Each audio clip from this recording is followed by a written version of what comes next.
E aí, segundão, tudo em paz, né? Bom dia, boa tarde, boa noite.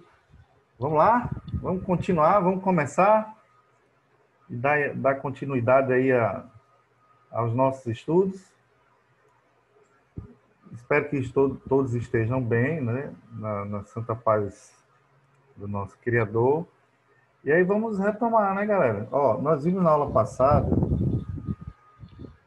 a resolução dessa questão 4, né? Então veja que eu estou aqui focando mais a atenção na resolução dessas questões, tá? Em que há mistura de soluções diferentes, né, com reação de soluto. Beleza? Por quê? Porque é mais trabalhoso e cai em Enem, cai em segunda fase da UES, entendeu? Cai na maioria dos vestibulares, eles trabalham com esse tipo de situação. Então, você tem que estar dominando isso aí, né? Tá? Então, ó, na aula passada, nós vimos o quê? Que nós calculamos, né, a concentração da solução, certo? Resultante da mistura do hidróxido de potássio com ácido fosfórico. Vimos que a proporção dos reagentes era de 1:3 ou de 3:1. Vimos em que era consumido todo o ácido e toda a base.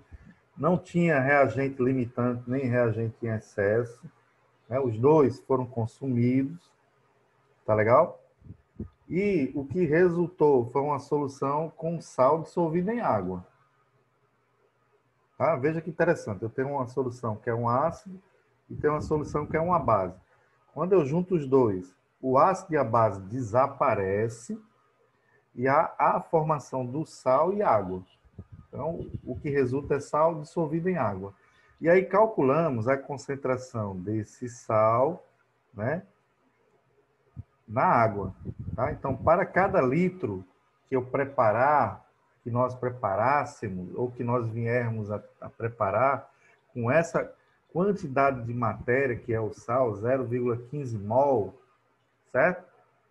De início. Então, se eu preparo 1 litro, lá eu terei 0,33 mols. Isso aí é condizente com a matemática, né? Ó, certo? Porque o volume aqui, ó, eu estou preparando uma solução, certo? Com 450 ml. Se em 450 ml eu tenho 0,15 mol de sal, se eu dobrar o volume, né? Vai para quanto? Vai para 900 ml. E 900 ml é o dobro, eu teria que ter o dobro disso aqui. Eu teria que ter 0,30 mol do sal. Mas a solução que nós vamos preparar é um pouquinho mais do que o dobro, né? 100 ml é mais. Ou seja, 1 litro é 1000 ml. Então, 1000 ml não é 900, né? ml. Para 900 ml eu tinha 0,30 mol. Eu teria que ter 0,30 mol. E para 1000 ml, aqui a concentração, né? Ó, para 1000 ml ou 1 litro, eu terei que ter 0,33 mol desse sal dissolvido em 1 litro de solução. Tranquilo, né? Beleza. Agora vamos aqui para a questão 4, a questão 5, e vamos trabalhar com os mesmos reagentes, certo? Só que mudando aqui o volume da base, certo? E agora o que nós vamos calcular é o que vai acontecer mudando o volume da base. Então, mantivemos aqui 300 ml do ácido e meio mol, né? Meia concentração molar, né? A molaridade, e usamos agora, em vez de 150 ml da base, estamos usando 200 ml da base e mantendo a concentração de 3 mol por litro, 3 molar. Ok? Primeiro passo, o que é que eu faço? Montar a equação e balancear. Só que nós já trabalhamos com ela e vimos que ela balanceada desse jeito. Tá? E agora eu vou para onde? Eu vou para as informações do cálculo do número de mol da base e o número de mol do ácido, nessa condição, né? Então, tá aí, ó. O cálculo de mols, né? Do número de mols do ácido e da base. Show? Então, primeiro passo, monta a equação. Como é ácido e base, vai formar sal e água. Aí eu tenho que balancear e ver as proporções aí, né? Tá? Então, ok? Primeiro passo é isso. O segundo passo, eu vou calcular o número de mols do ácido e da base, certo? Que vem da fórmula de molaridade, né? Isolando lá o ΔN do ácido, eu tenho o ΔN do soluto, que é o ácido, né? Ó, ok? Concentração 0,5 molar, volume 0,30 ou 0,3 litro. Multiplicando isso aqui se manteve, né? Igual a questão anterior, claro, mudou os dados. E agora vamos para a base, né? Que vai mudar a base, né? Número de mol, né? ΔN da base vai ser a molaridade, que é 3 vezes 0,2, que é o seu volume em litros, né? Então, aqui agora, eu tenho 0,6 ou 0,60 mol de base. Tá legal? Tranquilo? Show de bola? Pronto. Aí vamos lá. Início, né? Início da reação, né? O início de tudo, né? Eu não misturei nada ainda. Estou no início, estou aqui com a solução ácida e a solução básica. Eu tenho 0,15 mol de ácido e 0,60 mol da base. Quando eu jogar um no outro, o que vai resultar? Vai produzir sal e água. Aí eu tenho que ver o que acontece aí nesse caso, se haverá alguém em excesso ou se haverá um limitante. Claro, para ter um reagente em excesso, tem que ter um reagente limitante. Aí vamos ver quem é quem nessa jogada, tá bom? Veja que eu estou trazendo essa para que nós possamos entender a situação, mais uma vez, do reagente em excesso e do reagente limitante. Então, lembrando, né, ó, juntando agora, misturando, eu vou ter 0,15 mol do ácido, que vai reagir com a base. Veja que a proporção aqui é de 1 para 3. Então, quer dizer o seguinte, se o número de mol do ácido é 1, ele vai ter que reagir com 3 vezes o número da base. Ora, mas eu calculei que o número de mol aqui do ácido é 0,15 mol. Então, vai ter que consumir 3 vezes isso aí da base. 3 vezes isso aí da base é exatamente 0,45, né? 0,15 mais 0,15 mais 0,15. Ok? E vai produzir o quê? 0,15 mol do sal. Mas, Demeri, como é que pode, né? Se reage aqui 0,15 de um e 0,45 do outro, como é que dá 0,15 do sal? É porque é o seguinte, ó. Esse 0,45,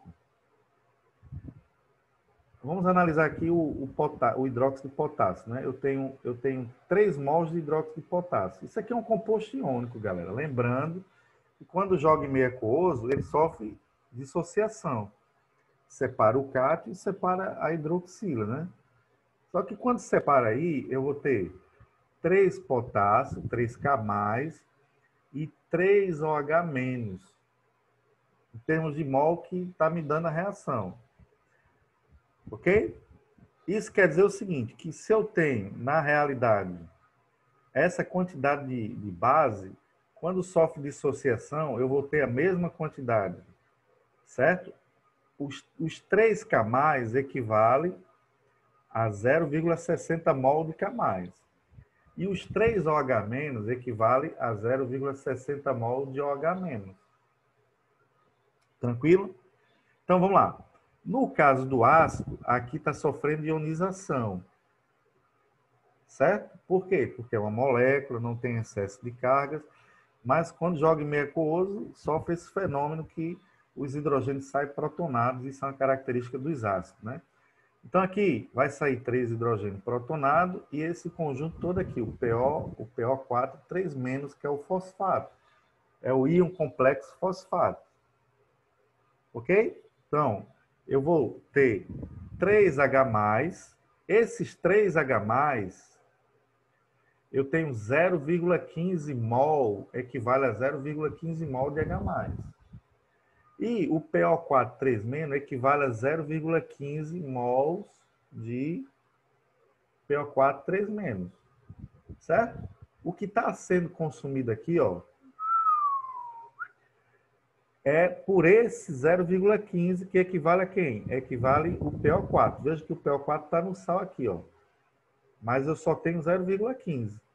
Mas para neutralizar esse 0,15, eu vou ter que ter 0,45 que vem da base. Mas quem é esse 0,45? É o K+ aqui, ó. É 3K+.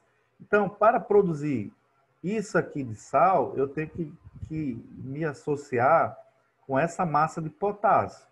Então, o potássio se junta aqui, é neutralizado, produzindo o quê? Produzindo 0,15 mol do sal. Bingo? Bingo, né? Bingo, né? Pronto. Agora vamos aqui para o hidrogênio. Vai sair 3 hidrogênios aqui. Veja que ele não falou nada da água ali, né?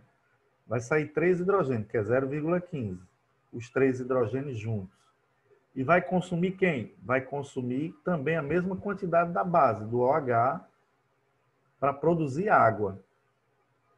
Então, essa água produzida é também 0,15 mol de água, só que ele não está entrando em detalhe. E vai ficar no meio, na mistura, vai ficar 0,15 mol do sal, 0,15 mol da água e o que sobrar de quem? E o que sobrar da base. Mas, ora, se eu tenho 0,60 da base, foi consumido isso aqui, quanto é que sobra disso aí? 0,15 também, né, não? Então, aqui, ó.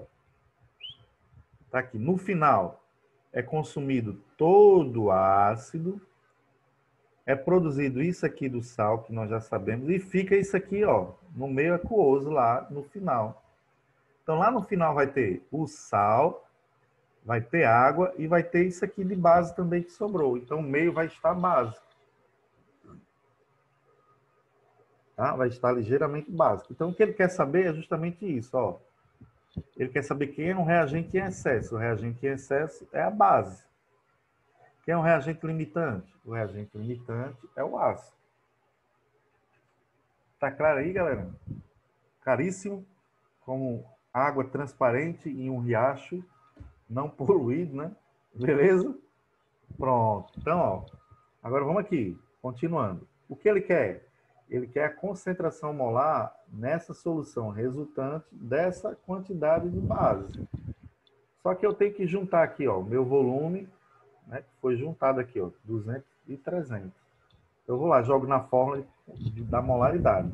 Molaridade é igual o número de mol do soluto dividido pelo volume em litro da solução.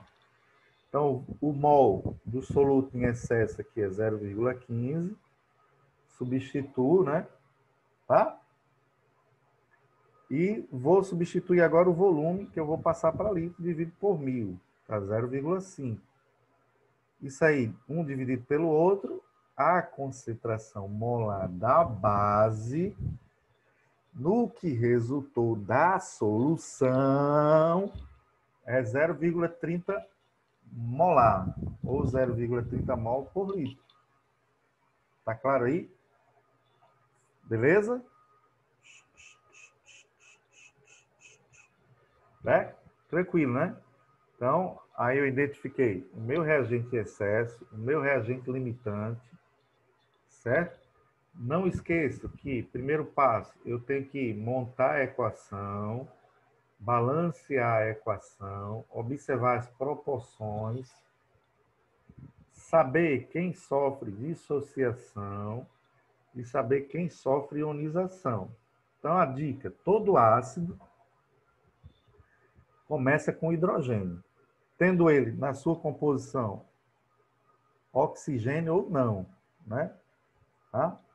Mas ele começa com hidrogênio. Então, todas as vezes que isso acontecer, é uma molécula e vai sofrer ionização e quem vai sair protonado são os hidrogênios, vai sair H+. É uma característica do meio aquoso. Já a base, ou os sais, de um modo geral, ou os cristais, eles são compostos iônicos, certo? Principalmente as bases, os sais, né? E os sais, ok? Então, eles vão sofrer o quê? Vão sofrer um fenômeno chamado dissociação iônica. É que você já tem as cargas lá formando o retículo cristalino, né? Lembrando tudo que nós vimos até agora.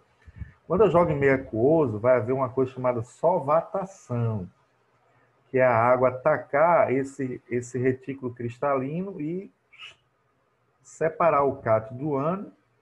Tá legal? Ó, o sal e a base em meio aquoso, tá aqui a porçãozinha granulada. Lá no fundo do recipiente com a água. Eu consigo visualizar, porque os grânulos do retículo cristalino é visível a olho nu.